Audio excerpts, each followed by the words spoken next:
Hi, I'm John Kim. And I'm Buddy Wakefield. We're Two Non-Blondes and a podcast dedicated to probably awful people just trying to get shit right. Buddy's gonna open each week with a poem that doesn't suck to set the table for all of us to put our cards on it. And John will stay numb to his feelings but open to discourse. Quick disclaimer, this unedited podcast never gets in the way of an episode going wherever it wants to go. If you really want this to be your last day on earth, on purpose, and there will be children who are yours, and you will be leaving them permanently, please, before you go, taking away Mother Nature's chance to translate you properly, listen. Right now, with no doubts, head out, hire hardworking lovers of life who really need the money. They may be difficult to find, but they are worth it. Pay them well. They will build you the world's largest neon sign. If you don't have the money, steal it from someone who kills people with it. If you get busted, fuck it. It's not like you had better plans. Don't tell anyone what you're doing. You do not need to leave a note. The workers will hang your sign from the deepest edge of a Grand Canyon where you will wait until dawn in stillness for the low down fog. Now duck back into that. There will be a rocket pack. Pick it up, put it on, dry your eyes, bend down, feel around for the beaded metal pull string leading to the neon sign. Hold it in your hand. Say a thank you to anything. Run fast as you can for the canyon gravity. No last words. Just jump high, up, and out as you quick flip the switch to the booster pack. Pull the string to light the sign, open wide your ending life, and hang on tight to the lifting, because you may shoot up and outward as the neon writes its light through the night in cursive tubes of water slides hung high and bright on the canyon side. Says, don't worry, kids. The moon will catch me. There will be a blast of fire in the eyes of the workers watching. Dust will spread out like a helicopter castle when it's landing. Even though you're leaving, your children will be below in awe of you, waiting and wondering, Dad, what are you doing? Jetpacks have parachutes.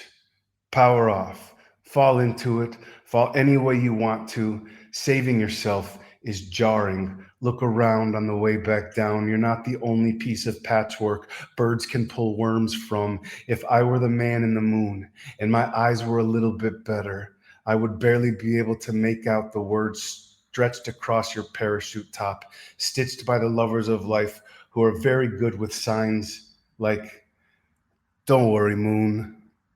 The kids will catch me.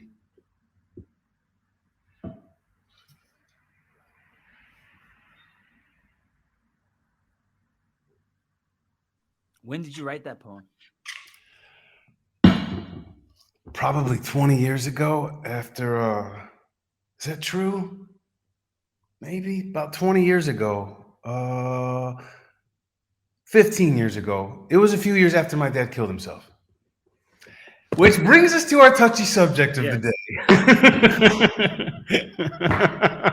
You know what's great about this this episode is I don't know anything about this part of your life. I don't know anything about your dad or dads. I don't know anything about your relationship with your dad.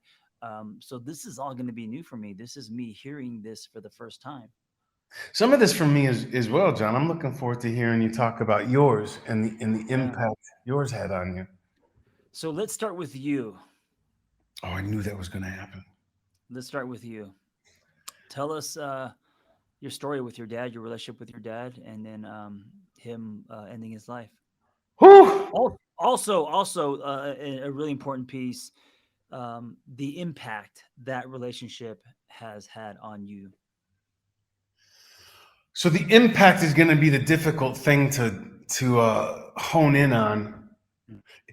I think we talked about this once before, the time the therapist asked me, so what was the trauma? Pinpoint for me the trauma. And I was like, bitch, it was the whole thing. It was never not there. And so when we talk about the impact, I think it's just one blunt force that's sort of been acknowledged or not acknowledged the entire walk. So my So folks. let's do this. Let's start at the shallow end of the pool and just say something real quick before you get into this because Okay. it is heavy. I just want to announce. I know it's obvious, but we are using a new platform, okay? And we're doing this Yes. because um, our podcast is evolving, and with um, us showing up, I want there to be better sound. And so hopefully, if you're listening to this, you are not cringing, you are not taking your earbuds out, but we sound like silk. We are okay in your ears. We started off on Zoom, and then we did podcasts on Instagram Live, which may not have been a good idea. And now we're on this Riverside platform, and someone in the chat says you sound good without headphones. And so Buddy is in Portugal, and he lives in this giant castle, so there's always been this huge echo. And then he also has really bad Wi-Fi. If you're watching this, you can see he looks like Max Head. He looks like 80s. He's I'm very not pixelated, but that's okay. Ethan says it's very smooth. Thank you so much. I feel listen. so good that people are now they're like, dude, the sound is good. So this is great because, and also I want to say, Buddy, I don't want to credit your poems because your poems are so good and your words are like art, and so to have poor sound breaks my heart, and that's why we are upgrading today. John, I'm so excited about all these technological advances that are going to make us more quality people. I was curious about looking at you right now. You're pixelated and I'm clear as day. So we should work that out later. I'm not kidding. So I think it's having an opposite That effect. has nothing to do with the platform. Your eyes are going bad. Glasses. Um, No, but and okay. we're not upgrading as people. As people, still defective. We're upgrading the technology, Buddy. Okay. That's well, I think you should speak for yourself because I'm currently in the 12-step programming and I'm pretty sure I get to be a better person when it's over. My favorite part about it so far is that I'm guaranteed to be less self-obsessed. Mm, that's something I. Okay, now your dad, and we'll talk about mine. Okay, this is big. I don't know where to. Here we go.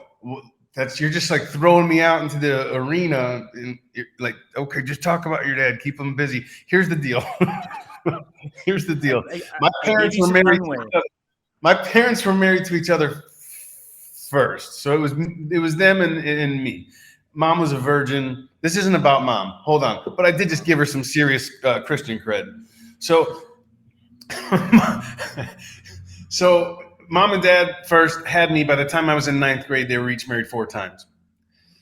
In Wow. there, technically 7, but mom's third was the worst. So I definitely count him as an official because we lived with him for 2 years and he was just, oh my God, he was a horrible creature. Kentwood, if you're listening, I hope your mean heart has stopped hurting and you're better to people. Mm. Uh, Here's the deal. So I didn't How see my father. how was he horrible to you? In what way? This is Kent Wood. This is the third one. Are we? Okay. Yeah, third How number was three. Kent horrible to me? Really, Yeah. live. Well, I remember getting beat up in the kitchen one time for going to the movies with Kervin Kagan, who was a black kid. Mm. Okay. Let's go back to my dad now. Yeah. so uh, uh, uh, my mom's second husband adopted me when I was 5. So I was. This is actually in a poem of mine that I was born Kenneth Zane Beasley III. My dad was Kenneth Right. Zane Beasley Jr. And at age 5, I was adopted by a truck driver. And because my nickname had always been Buddy, they just made it legal and they gave me his middle and last name, which was Marshall Stevens. So I became Buddy Marshall Stevens. During that time, I stopped seeing my father because I was born in Louisiana, fattest baby ever born in my hospital, and so my cousin Zane, who was 1 ounce heavier, I still have a problem with that. So we moved from the South to New York with my mom's second husband. We were in upstate New York near Niagara Falls in a little village called Sanborn. Now, um, so I didn't see my dad for 8 years. And then the Church of the Latter-day Saints, this is hilarious or not, the Mm. Church of the Latter-day Saints had these commercials on, and they were giving out free games. And all I saw as a kid was free game, dude. And I was like, Mom, you got to call the number. It's a free game. And so, but it was basically like, walking the path with who's the main dude? Joseph Campbell? I don't know. That's not true. And anyways, the Mormons sent a game, and my mom and I played it, and it was these questions that explored Joseph Smith. Joseph Thank you, Smith, yeah. Joseph Smith. Thank you, because I Joseph knew. Campbell, Joseph Campbell created the hero's journey. That's Yeah, thank you. yeah. He was a good Huge. guy. So the Mormons sent a game, and it was an introspective thing that, like, you stopped on. It was like a Candyland marker, and then you had to answer this question.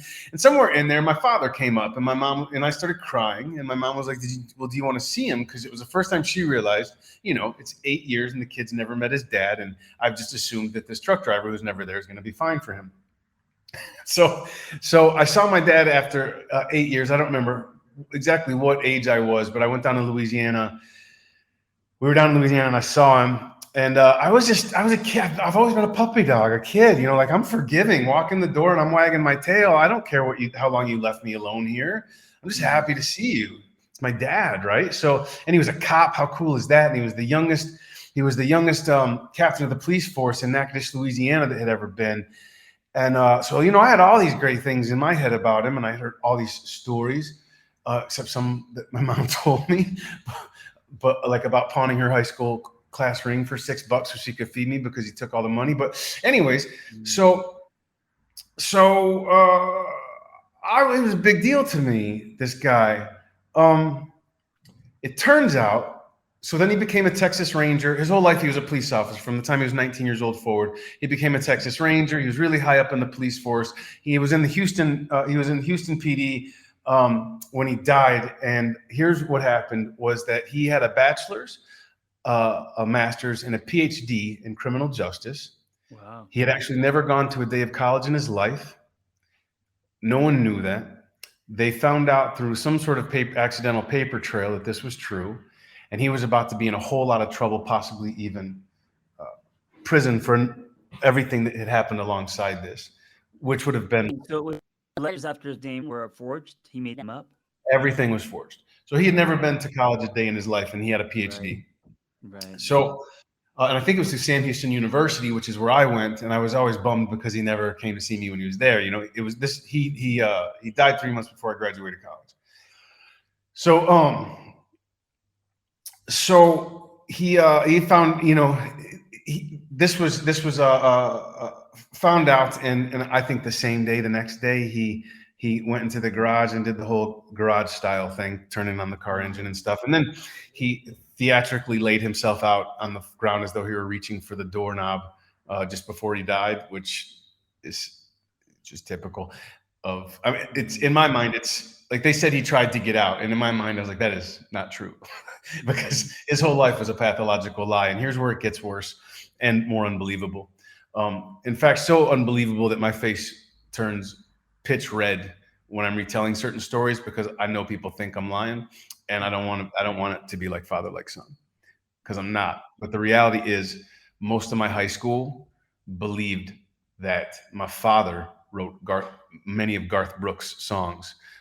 Garth Brooks had a songwriter named Kent Blasey who wrote "If Tomorrow Never Comes" and a number of his other hits, as well as writing for other people. And I think that was Dwight Yoakam and Vince Gill, a lot of people. And you have to remember, I was in the rodeo at one point, and I was in Texas, and we were raised on country music. So this is a huge deal. It's Garth fucking Brooks, right? So, and my dad didn't live with us, and he had a nice size home in Humble, Texas. He's also an amazing guitar player and country songwriter, 7 notebooks, huge, full of country songs. There was no reason to not believe him.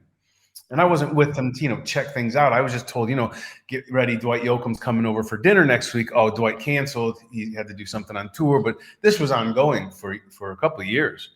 And so when he died, I think it wasn't long after that. When he died, and the reason he died, we all started to question everything.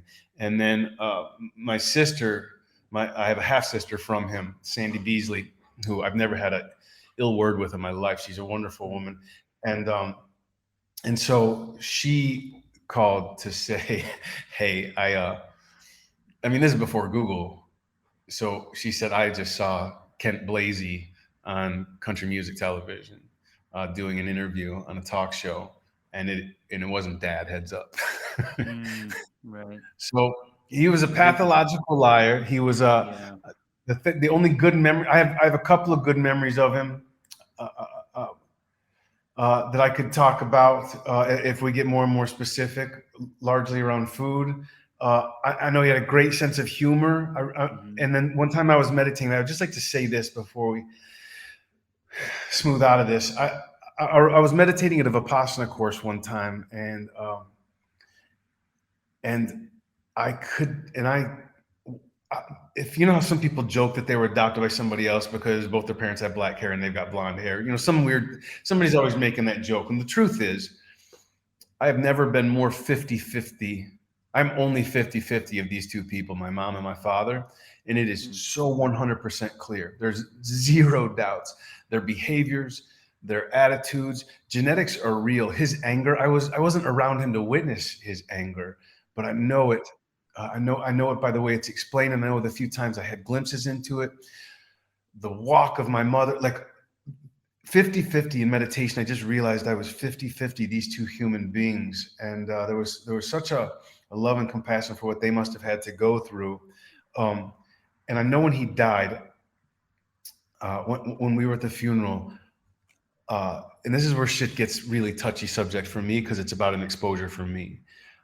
I so did not have a strong love connection with my dad, and I was more interested when he died because I knew I was about to fail Spanish 4 in my last semester of college. Hmm. I was more interested in seeing how far I could milk his death in order to make sure I graduated. So that's a little bit about uh, how much I really cared. Now, years as the years went on, was I concerned like, wow, what am I repressing? Have I not dealt with something? But I'm 48 now, and you know me to be an open book. And I just don't think I ever was entangled with him Yeah. enough to like. There's moments, where you and I met at Mindset. There was this chubby, fat, roly poly young Mexican boy. He couldn't have been more than 4 years old, and I was doing a plank, and I was looking out that garage open door, and he was running along Los Feliz Boulevard, and he just came out of nowhere in front of the CrossFit, and he's giggling his ass off. And it was the sweetest, fucking cutest thing you can imagine. And all of a sudden, this man swoops in and lifts this portly little kid up into the air, and he's jogging him around with his arms, and the kid is just giggling, laughing, and I was laughing, and it was the sweetest thing ever. And in my mind, I knew in this split moment, oh, that never even happened once Yeah. for me. And Yeah. that's the times when I think, oh, maybe that's why I can't entangle, because it's so deep that it's shallow. You know what I mean? Like I just can't even get involved with not having had him. So Yeah. Man, we live in a fatherless nation, and I know this because for 5 years I worked in nonprofit, helping teenage addicts, and the boys either want to be me or fight me, and all the girls were too close. I knew all their parents, and dad wasn't there. So either dad was not there emotionally, right? He was in the back room eating donuts because he had to attend meetings and stuff, or there was no dad, only moms. And so when I realized this, I started to think about my own life, and my dad was always at work. There were no camping trips. This is why when we talk about how would I do on that show, uh, I would tap out, in because uh, my dad never took me camping. There was no fishing trips. I was raised by pulp culture, man. I was raised by going outside my skateboard until it got dark. I was raised by, the friends, the kids in the neighborhood. And so dad was never around. He was also, I think he was bipolar. He was either 9, thought we won the lottery, or, and fun for the party, or he was living in dread and worry. And then he would, translate that energy onto us. And so he's not with us. He's passed, but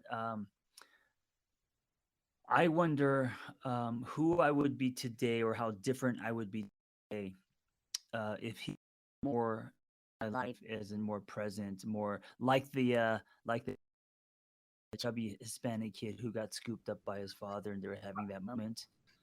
how do you I don't really think? How do think you he. think?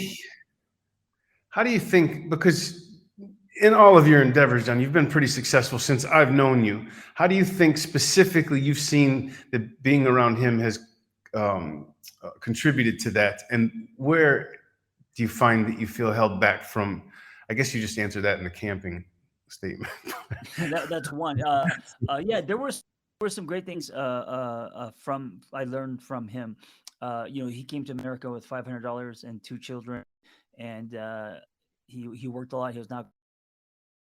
What I took from him was he was always about risk. There was no bad idea. Even if a 10-year-old kid, his son, came up with an idea to turn the house into a roller coaster amusement park by letting the big skateboard and charging $3 or whatever I had, he was always pro.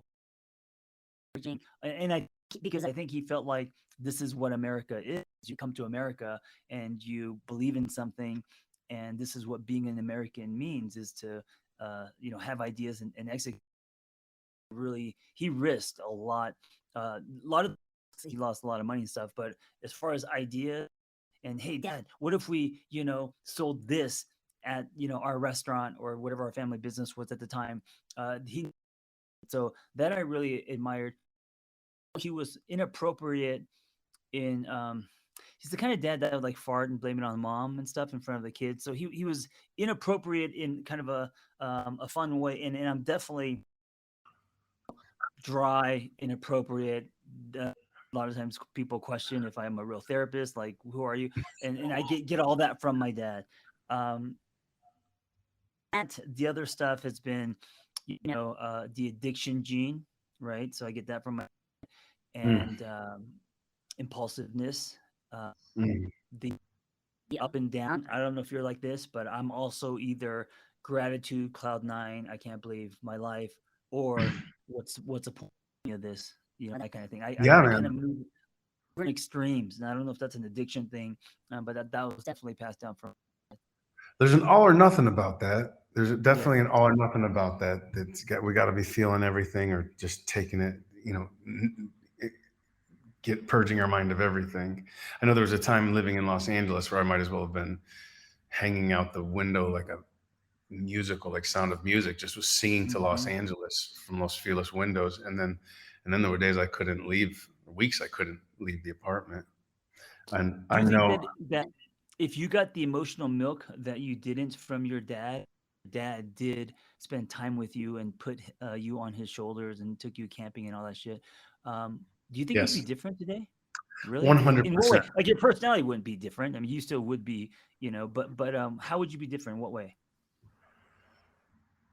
I genuinely believe I would be a massively different person. Like in the movie right now, John, when they switched me up to the what if I had had that father, I Hmm. do believe you probably would, neither of us would recognize me. You have to keep in mind Mm, that the mindset of my family and, uh, I mean, there's just so many variables. Of course, it's like the butterfly flaps its wings in Argentina sure, and causes sure. a hurricane somewhere else.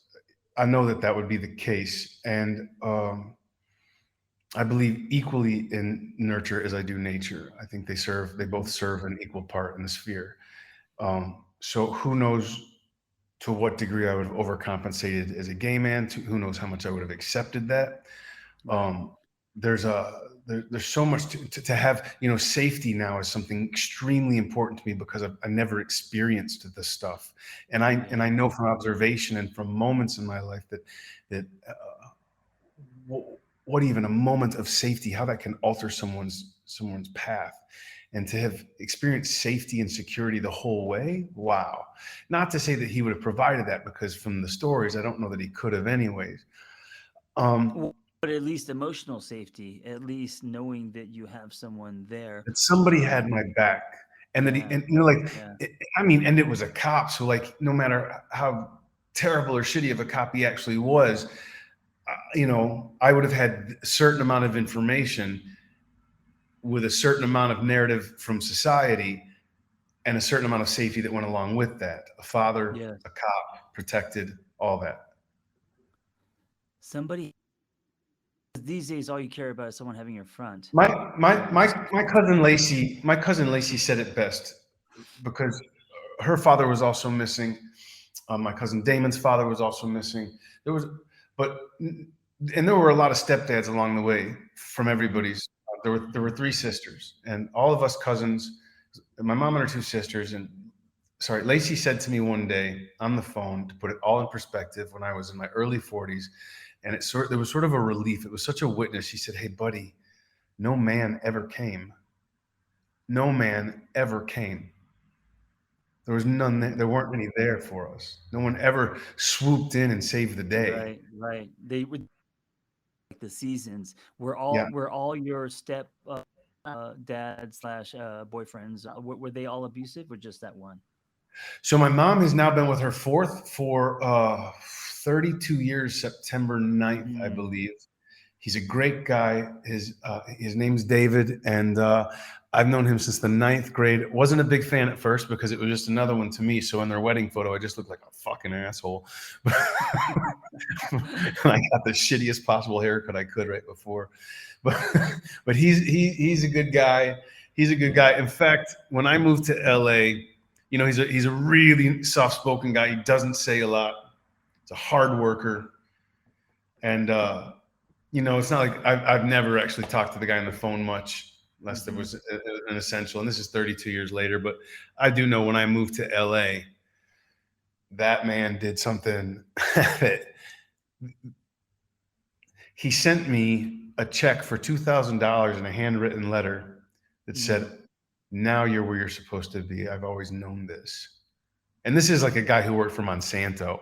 This is literally a guy from South Houston who's always worked plants. And when I moved to Los Angeles, that dude said, "This is where you're supposed to be." wow. Yeah, That feels like amazing. amazing. I mean, it's from a quote unquote dad, right? And you know what I miss is when I see friends who have awesome dads, the dads that and as an adult they could like go somewhere and have deeper conversations about life and Hmm. meaning and all that. I've never, I can't even imagine that. Part is I speak broken Korean. My parents mom speaks broken English, and so we can say that we can, how much did we say and stuff like that. We can't have any kind of so I get Wow. really this, and Wow. I wonder what it would be like, and I've always craved that when I was married. Her dad, my dad, in that we could sit down and talk about motorcycles and Harleys, and I was like, fuck, this feels amazing. There's something that as a man, a dad gives you that can't, Yeah. and Yeah. I could craved it. of course, I think we all And I do. think I think we all, it caused a lot of jealousy. It caused, yeah, and mom did her best. She sure, certainly did her best, and especially in that Southern style upbringing where like there was no dad to correct me, so I think she swung the belt twice as hard. yeah, Like there was that. I also I wrote something on Twitter last night and I didn't post it because it was out of context. And over here in Porto, I don't get to see. I don't pay attention to the news over there as much. And so sometimes things will be happening like a school shooting, and I don't find out until a day or two later. And so I yeah. didn't post this on Twitter when I wrote it yesterday. It was just a random thought I was having, and it was around the subject and how I was going to balance out talking about it. But I've always tried to avoid this when talking about my dad, except it's help me out here. I can't tell if that is milk, overreaction, or actual pain. I've always just wanted to make sure that whatever pain there was from it, I could sort through it. And the only time I ever actually, and this is why there's such guilt around him dying, is when I went into Dr. Gerling's class and said my dad just killed himself.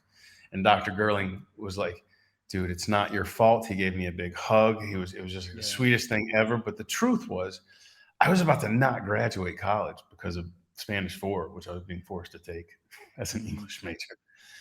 So I've always tried to draw a distinction with I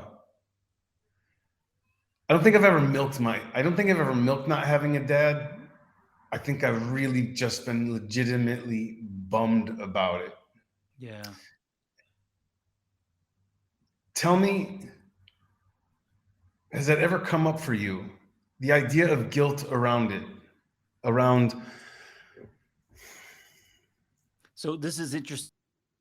I've passed on to my dad's gravestone with my brother and family once a year. Keep pushing it off. I put it very low on my importance list. And and I don't know what that is. Like it's not that I'm mad at him, but maybe it's subconscious. Um, or because I didn't have much of a relationship, I didn't respect him. All of that. Um, by the way, my dad was Bruce Lee. I don't know if you know this. that's not true. I'm just kidding. Sorry.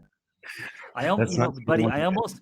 I almost said Jackie Chan, but then it's like that was like our last episode, and that jerk um, from the locker room.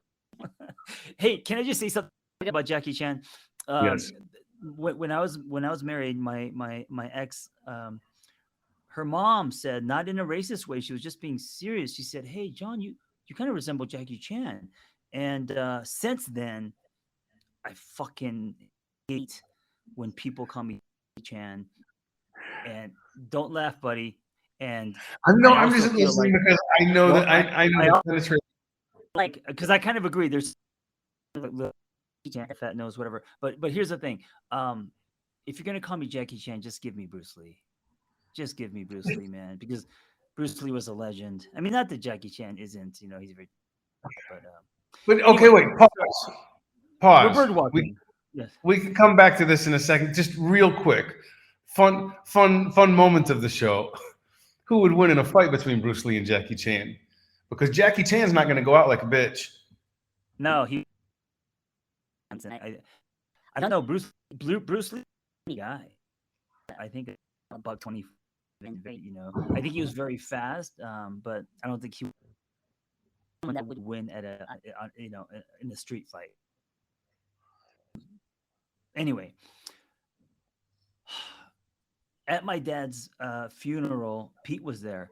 Um, I stood up and read something and cried so hard. I started bawl for some reason. I just started bawl. I didn't think it was that big of a deal, and I was just reading, you know, him come, you know, what I took from him and stuff. And dude, I just started bawling like uncon speak.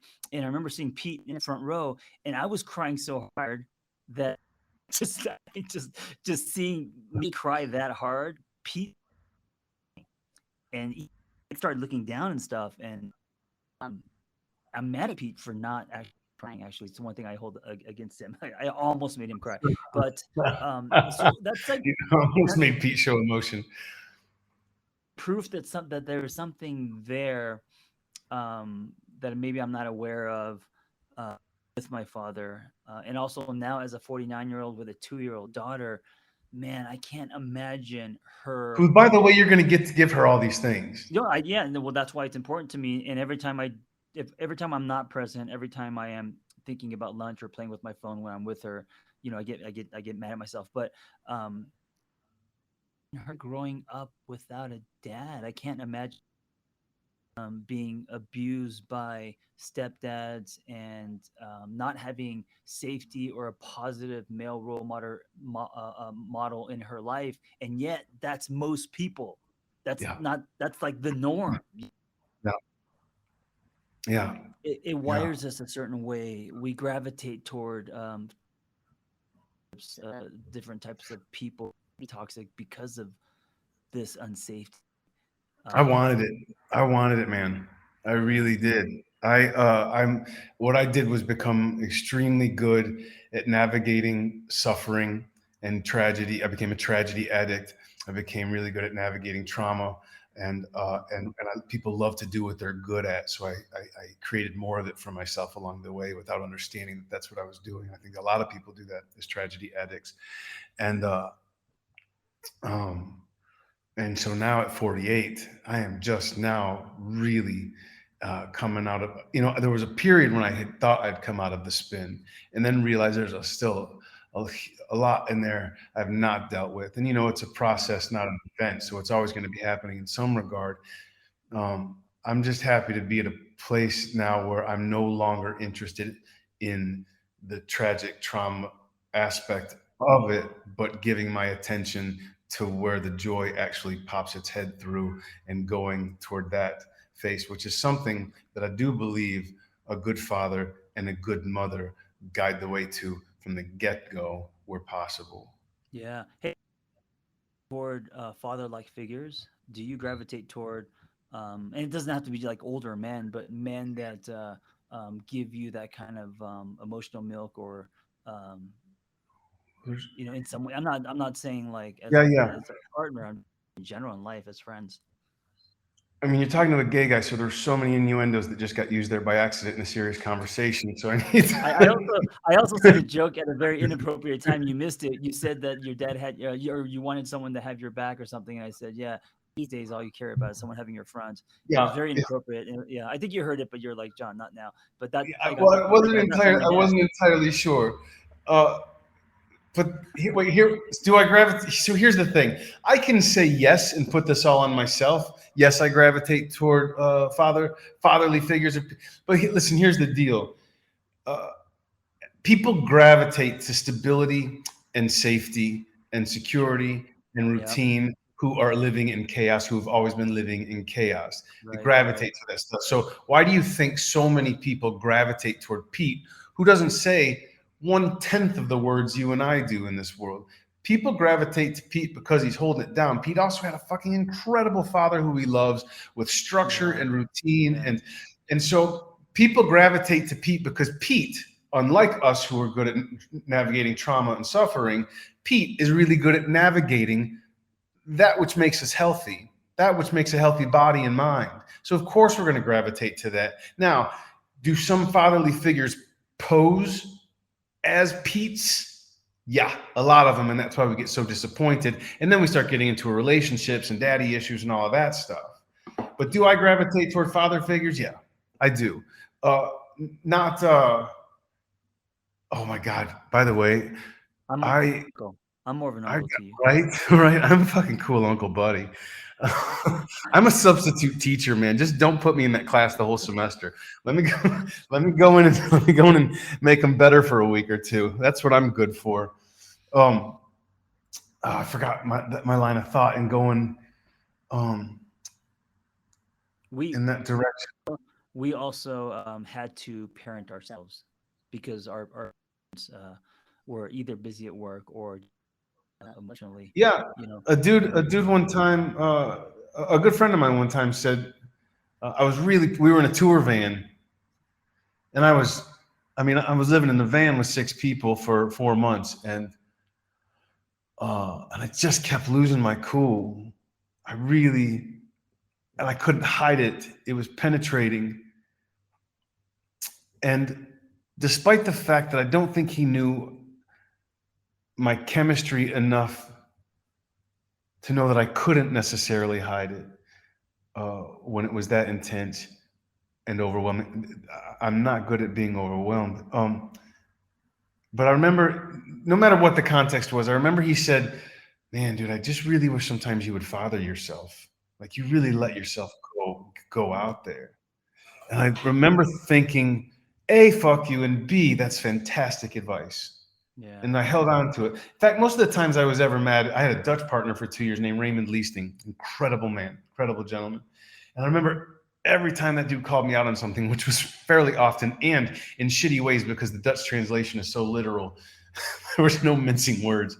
And I remember every time I'd get mad at that dude, it would take me a week, and then or hours or days or a week. But I think I was so mad because I knew he was right, and I was going to at some point have to admit it because he was such a stable, grounded guy. And I was still so embarrassed after all these years for being a fucking train wreck.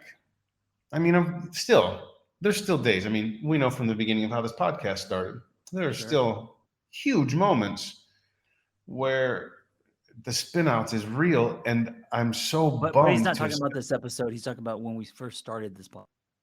when we first started this podcast, I may or may not have been relapsing and doing shows high, Yeah. Yeah. and not just like high on weed either. That I could We have handled. most of us in the room, people listening, have had to reparent or continue to parent ourselves. Most of us, no child enters adulthood unscarred. We've all had trauma in some lives. No parents are perfect. I know how hard it is to be a parent just in the last 2 years. And before we get to our revelations, I do want to say, any parent listening to this, uh, if you're present and you're trying, I just want to applaud you. It's You're doing great. You're you're doing doing great. great. You can't do it wrong. Something our friend CJ told me one time, John. Mhm. John and I have a mutual friend named CJ Levens, and she said, you just can't do it wrong. You can't do it wrong. We're here to experience it, and if you think it is something other than the it that you got going on, you're missing the point. You Yeah. can't do it wrong. You are here to experience it. So the answer is always, oh, of course, this is happening this way. Of Yeah. course, look at my reaction because of this. You can't do it wrong. Of course. Ethan, thank you for your kind words. You just said these episodes better and better. Thank you for the space.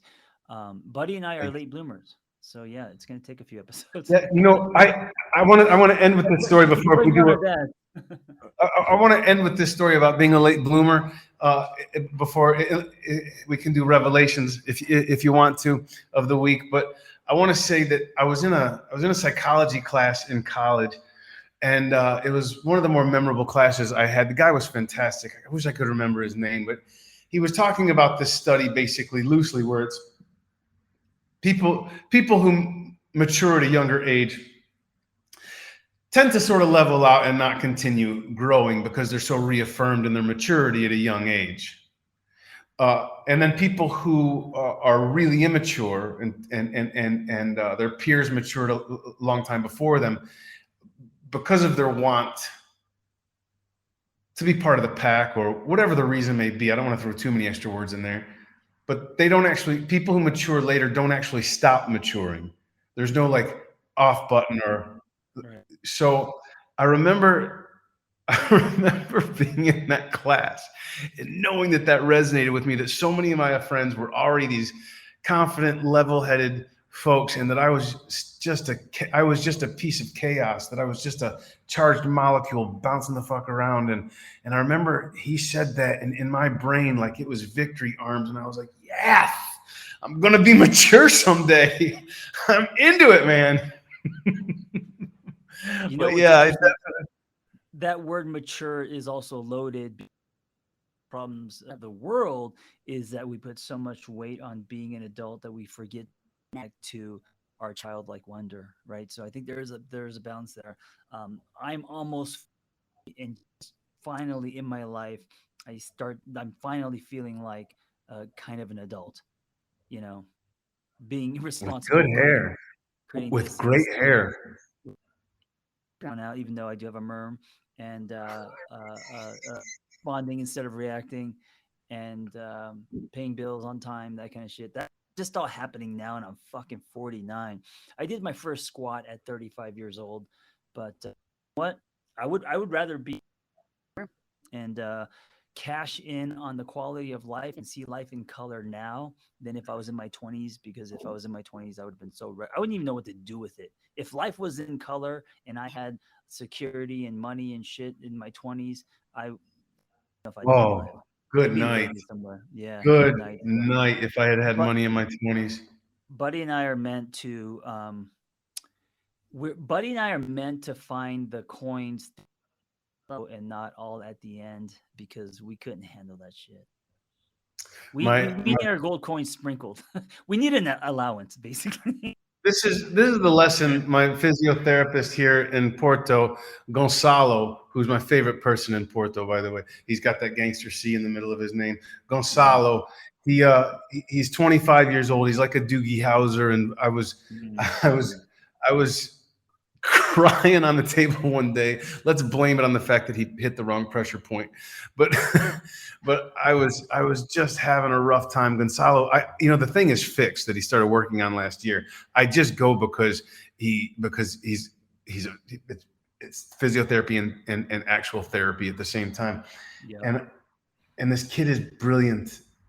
Uh, he's love. He's just, when you walk in a room, he's love, and everybody's Mm, safe.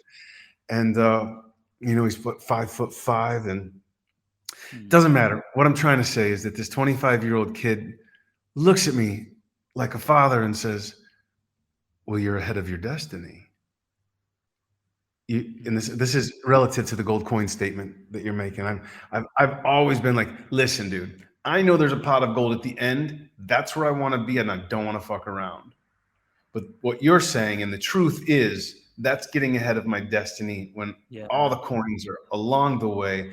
And Yes. it has never been more important to me, John Kim. The now is a subject that's been exhausted from the beginning of time, and also the most amped subject to be most amped about. And I have never been more amped than I am right now to get back into that Mm. on a consistent to reside in the moment again in a consistent way is the most exciting thing going on. And if the secret to life is living to your highest excitement with zero expectations of the outcome, all I know is that my highest excitement is to get back into the moment. What she's having. And listen, a reminder as we end, um, what Buddy said, which is always a reminder because we're scattered constantly in practice to, get back to the here and now. Lives. Uh, what's the reminder, Buddy? I was going to say something about dads, but The maybe it's moment not where needed. life lives, where life lives. All I can think about is the moment. And if we're bringing it back to dads, I just know that being a good one, having a good one, is a special thing. And if you've got one, if you are one, if there's anything you can do to help each other get back to stay in the moment, to be present and have honest conversations with each other, it is not a missed it is not a missed opportunity in any way. The mere fact that you're putting effort into it somehow fundamentally in somewhere in the fore or background instills a love in just the try. So try. Some people don't even try. Yeah, yeah.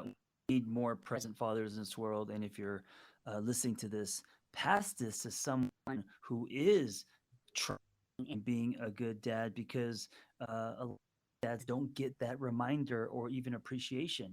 And so um, they need to hear that they're doing good. I want to say that I've done that. That I've done that as an example. I've done that, and with regards to the man who Done picked what? up You've done what? with Give. regards to the man who picked up his portly boy in front of the mindset, and Uh huh. and uh, that to walk up to him and say, "Do you know what, man? You're doing great. Mm, My dad never even did that once. You can't imagine. It's like cleaning a house. It's like cleaning a house in every detail, and people walking in, maybe they notice it's a clean house, but that's it, and they move on. If they walk into your house and it's just shit, they notice, they tell everyone. It's just that's how they see you. But go up when you notice and tell a yeah. person, father, a mother, how good they're doing, because they probably only Yeah, get yeah, yeah. called out for the shitty stuff sometimes. Yeah, and I'm a father. But anyway, let me end with a quick story. I was at a Oh, we're coffee down to shop see the how other you day. treat your child. I was at, and this just happened. So let me just end with this. A dad was with his toddler, and he spilled the entire thing of milk all over the floor of the coffee shop. The dad turned around, and I braced myself because I was like, "Oh shit, this dad's gonna smack his child." I was with my child, and the dad turned around and said, "It's okay. Hey, it's okay." And the child was like, "Oh my god, what's gonna happen to me?" He's like, "It's okay. It's okay." Scooped up the child, grabbed the rag, whatever, and then I me, man, you're a kind dad, and I hope sincerely shocked, like he's never heard that. He's very surprised that I said that. But I, and that's story of your mindset story, just because Good. we're very competitive. Everybody do that. Assignment. Do it. Compliment a parent that you don't know when you see them doing something awesome in public, because it's going to make their fucking day. Yeah, it's a big deal. Thank you for listening, everyone. Bye.